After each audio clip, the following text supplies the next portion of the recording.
नमस्कार दुनिया हलचल को स्वागत करुछि मु संजय। आसंतु नजर पकाइबा वर्तमान मुख्य खबर उपरे।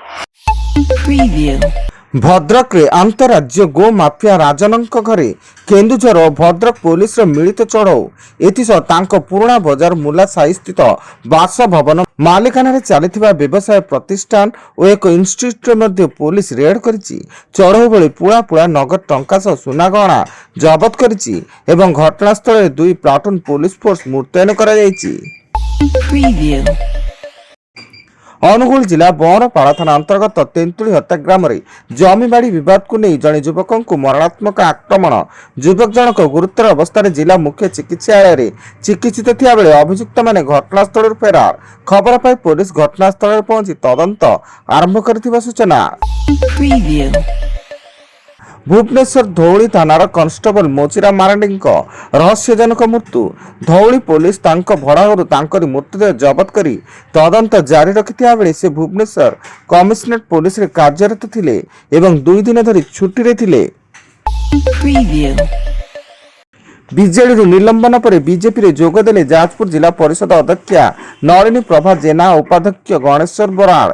बीजेपी राज्य कार्यालय आयोजित मिश्रण पर्व रे उभय नेता बीजेपी रे जोग दैछन्ति। पूर्वतन सांसद रीता तराई मध्य बीजेडी छाड़ी बीजेपी रे शामिल होइछन्ति। एमानंक सह जाजपुर जिल्ला रे विपुल संख्यार जनप्रतिनिधि माने पद्म शिविर रे जोग दैछन्ति।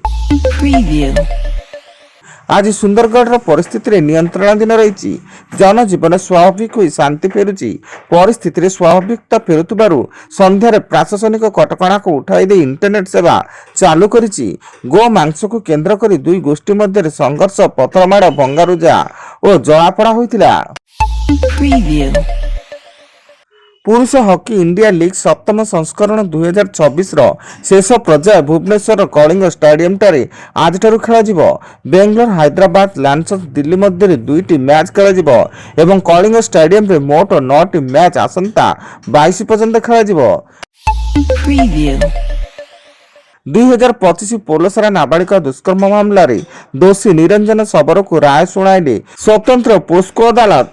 दोषी को 20 वर्ष कारादंड शुणाइबा सह पीड़िता को 10.5 लाख टंकार क्षतिपूरण देवाकू जिला आईन सेवा प्राधिकरण को निर्देश देइछि अदालत।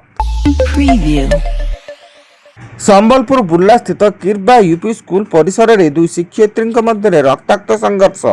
कौन एक बद को नहीं 2 शिक्षयित्री मध्य मारपिट होता बेले जड़े शिक्षयित्री मुहर रक्तस्राव होता जमापड़ी एवं उभयों वीडियो सोशल मीडिया रे भाइराल पर तदंत निर्देश देइछि बीओ।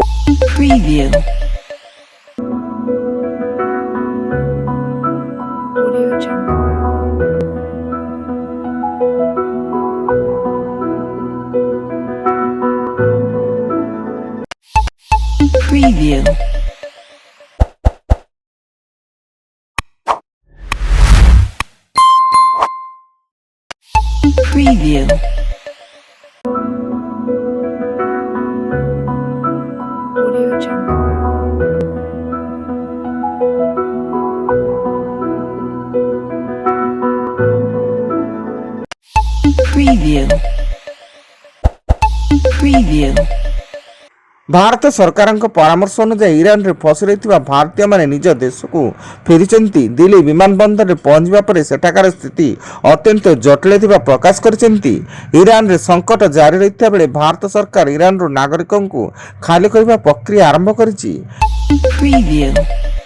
एवं भुवनेश्वर कैपिटल हॉस्पिटल रे जने कार्यरत डाक्तर को मरणात्मक आक्रमण करबा अभियोग रे कैपिटल थाना पुलिस मुख्य अभियुक्त बिंदु सागर राउत को गिरफ्त कर कोर्ट चालाण करिछि एवं गिरफ अभियुक्त बिंदु सागर राउत पूरी जिला निमापाड़ा अंचल बोली सूचना।